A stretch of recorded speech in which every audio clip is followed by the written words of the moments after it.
एक ऐसा सिस्टम जहां हर वक्त सब पर नजर रखी जाती है हमारे समाज की एक बहुत बड़ी पहचान है। यह एक तरह की ताकत है जिसे लोगों पर इस्तेमाल किया जाता है।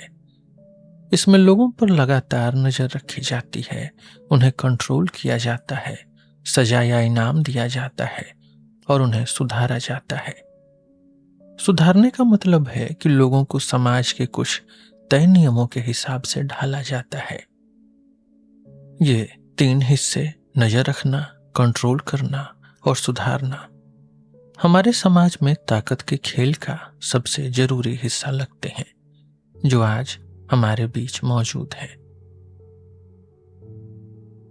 मेरा मानना है कि हर समाज में बातचीत, विचार और ज्ञान के लेन देन को कुछ खास तरीकों से कंट्रोल किया जाता है, चुना जाता है और बांटा जाता है। ऐसा इसलिए किया जाता है ताकि इसके खतरों और इसकी ताकत को कम किया जा सके। इसके अलावा अचानक होने वाली घटनाओं को संभाला जा सके और इसके भारी भरकम असर से बचा जा सके। हमारे जैसे समाज में हम सभी को पता है कि किन बातों को बाहर रखने के नियम क्या हैं। इनमें सबसे नॉर्मल नियम वह है जो बताता है कि किन बातों पर पाबंदी है। यह कोई बहुत हैरानी की बात नहीं होनी चाहिए। साइको एनालिसिस ने हमें पहले ही दिखा दिया है कि हमारी बातें सिर्फ हमारी इच्छाओं को दिखाने या छिपाने का जरिया नहीं है, बल्कि हमारी बातें खुद हमारी इच्छाओं का लक्ष्य होती हैं, ऑब्जेक्ट ऑफ डिजायर होती हैं।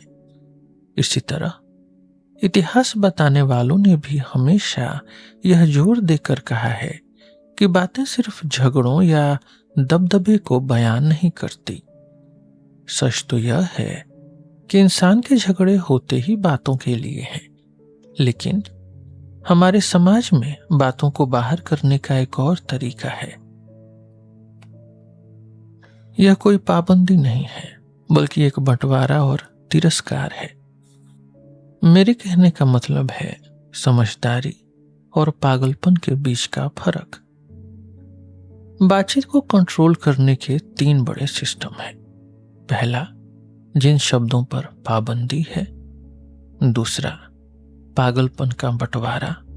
और तीसरा, सच जानने की जिद, विल टू ट्रूथ।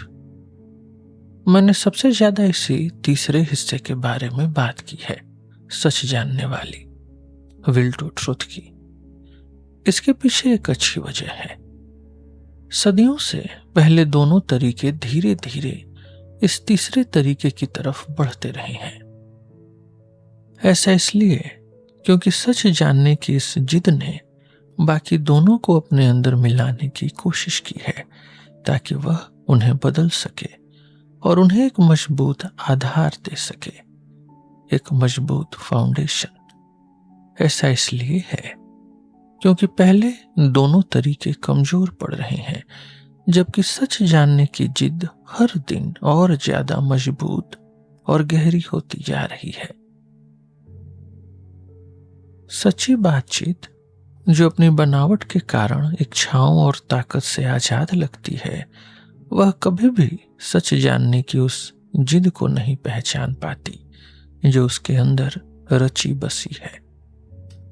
और सच जानने की यह जिद इतने लंबे समय से हम पर थोपी गई है कि जो सच यह हमें दिखाना चाहती है, वही सच असल में इस जिद को छिपाने का काम करता है।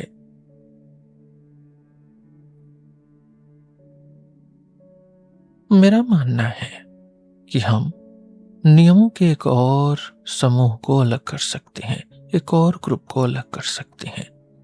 ये इंटरनल रूल्स हैं, अंदरूनी नियम हैं, जहां बातचीत खुद पर अपना कंट्रोल रखती है। ये नियम चीजों को बांटने, तरतीब में रखने और फैलाने से जुड़े हैं। यह ऐसा है जैसे अब हम बातचीत के एक और पहलू को काबू करना सीख रहे हैं, और वह पहलू है घटनाओं और इत्तेफाक का। मुझे लगता है कि बातचीत को सीमित करने का एक और तरीका है जो पहले तरीके से जुड़ा है। वह है लेखक यानी ऑथर। यहां मेरा मतलब उस इंसान से नहीं है जिसने कोई भाषण दिया या किताब लिखी, बल्कि यहाँ लेखक का मतलब एक ऐसा वसूल है जो बहुत सारी बातों या लेखों को आपस में जोड़ता है। यह वह आधार है जिससे उन बातों का मतलब और उनका तालमेल तय होता है।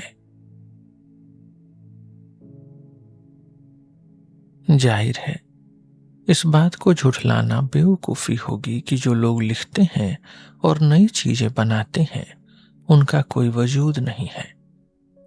लेकिन मुझे लगता है कि जब कोई इंसान कुछ लिखने बैठता है जिससे उसका एक बड़ा काम बन सकता है, तो वह एक लेखक का रोल निभाने लगता है। वह क्या लिखता है और क्या नहीं लिखता, वह क्या सोचकर ड्राफ्ट बनाता है और किन बातों को वह मामूली समझकर छोड़ देता है, यह सब लेखक के इसी रोल से तय होता है। एक लेखक के तौर पर अपनी इस नई जगह से वह अपने हर दिन की बातों में से कुछ खास बातें चुनकर अपने काम को एक शक्ल देता है। अलग अलग विषयों या डिसिप्लिन्स को जिस तरह से बांटा जाता है, वह भी कमेंट्री यानी टिप्पणी और लेखक दोनों के वसूलों के खिलाफ है। यह लेखक के खिलाफ इसलिए है क्योंकि किसी भी विषय की पहचान उसके काम करने के तरीकों, उसके अपने औजारों और उन बातों से होती है जिन्हें उस विषय में सच माना जाता है, न कि सिर्फ किसी लेखक से।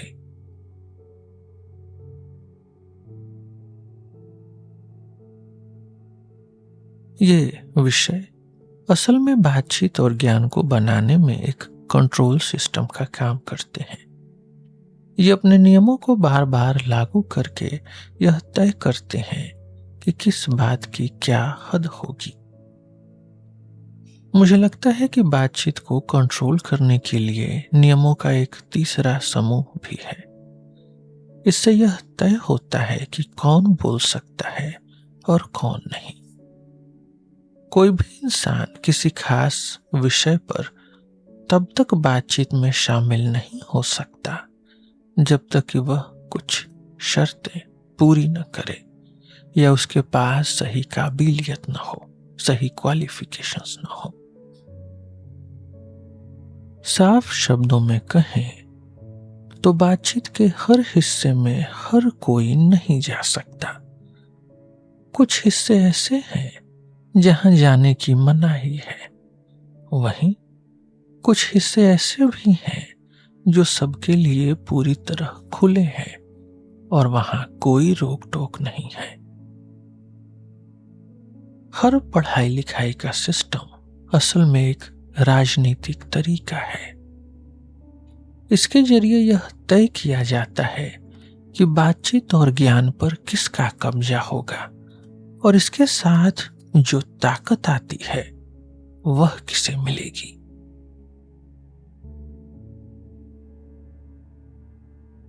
मुझे लगता है कि ज्यादातर समाजों में हम बातचीत के अलग अलग लेवल देख सकते हैं। कुछ बातचीत ऐसी होती है जो हम दिन भर में और आम मुलाकातों में करते हैं और वह बात कहते ही खत्म हो जाती है।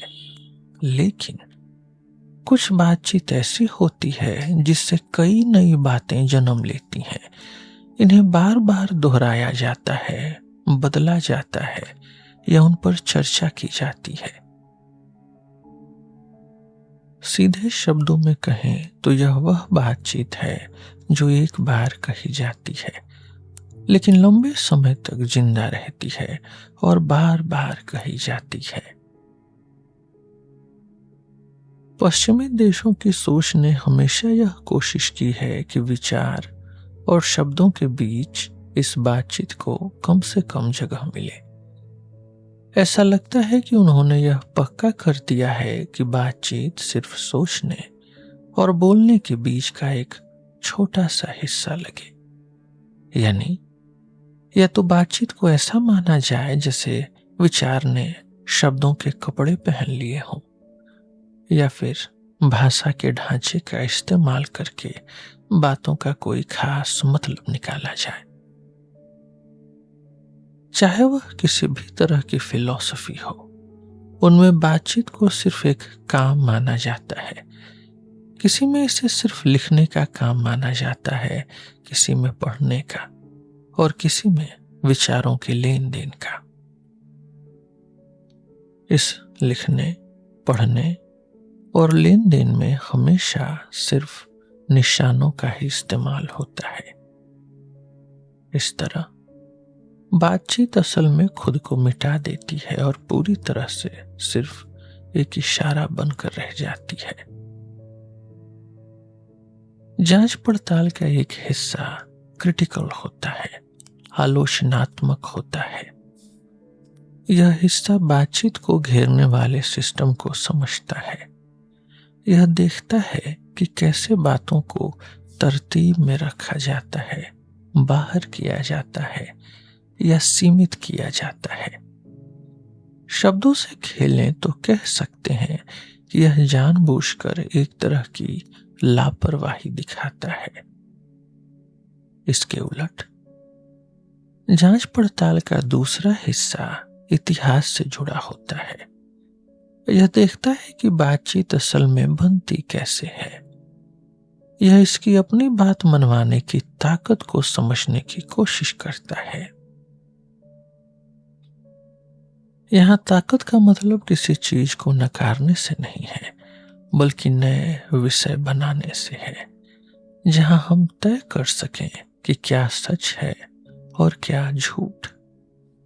अगर हम पहले तरीके को जानबूझकर की गई लापरवाही कहें, तो इस दूसरे तरीके को सकारात्मक सोच कह सकते हैं।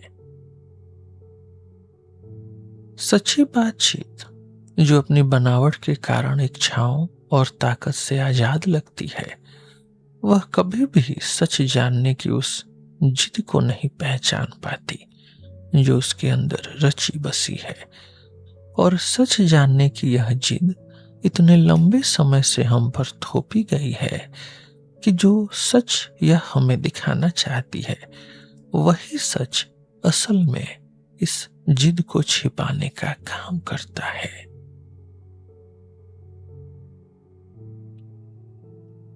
खैर, यहां कम से कम एक बात पर जोर देना जरूरी है। बातचीत की ऐसी जांच पड़ताल से हमें किसी मतलब की सच्चाई का पता नहीं चलता, बल्कि इससे हमें यह पता चलता है कि कैसे बातों को जानबूझकर सीमित किया जाता है। यह सीमित करना और अपनी बात मनवाना, यही दोनों चीजें सबसे अहम हैं। इसका मतलब लगातार नए अर्थ निकालना या सिर्फ शब्दों के इशारों का राज होना बिल्कुल नहीं है। मुझे लगता है कि हमें 3 फैसले लेने के लिए तैयार रहना चाहिए, भले ही हमारी आज की सोच इन्हें मानने से कतराती हो। ये 3 फैसले हैं। पहला, हमें अपने सच जानने की जिद पर सवाल उठाने चाहिए। दूसरा, हमें बातचीत को एक घटना की तरह देखना चाहिए। और तीसरा, हमें इशारों के राज को खत्म करना चाहिए। इसके लिए हमें काम करने के 4 वसूल अपनाने होंगे, 4 प्रिंसिपल्स। सबसे पहला है उलटने का वसूल, प्रिंसिपल ऑफ रिवर्सल। इसके बाद आता है रुक रुक कर चलने का वसूल, प्रिंसिपल ऑफ डिसकंटिन्यूटी। बातचीत को एक ऐसी चीज मानना चाहिए जो लगातार नहीं चलती। इसके अलग अलग रूप कभी कभी साथ आ जाते हैं, तो कभी एक दूसरे से पूरी तरह अनजान रहते हैं या एक दूसरे को बाहर कर देते हैं। तीसरा वसूल है खासियत, स्पेसिफिसिटी। इसका मतलब है कि बातचीत को हम पहले से तय किए गए अर्थों से नहीं समझ सकते।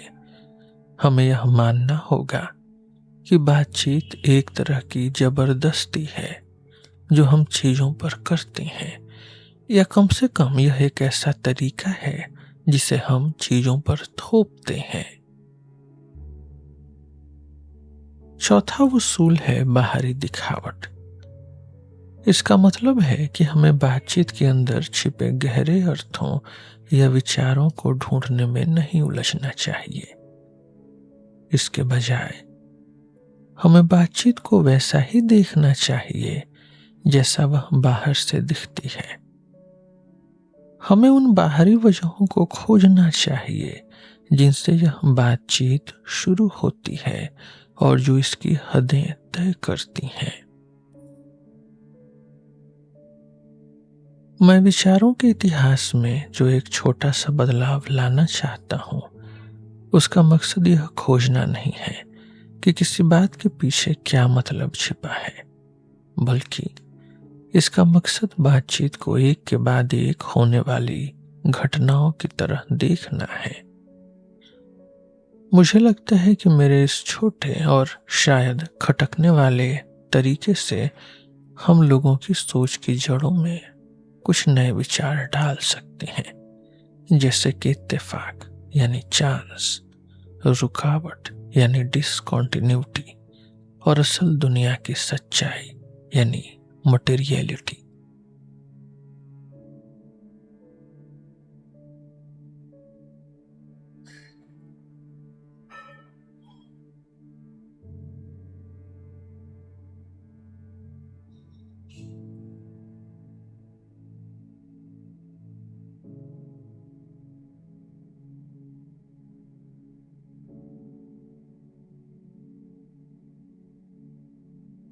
आज के लिए बस इतना ही।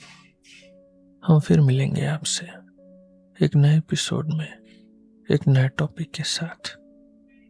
मेरा नाम है रोहित और आप सुन रहे थे सिलेबस विथ रोहित। धन्यवाद।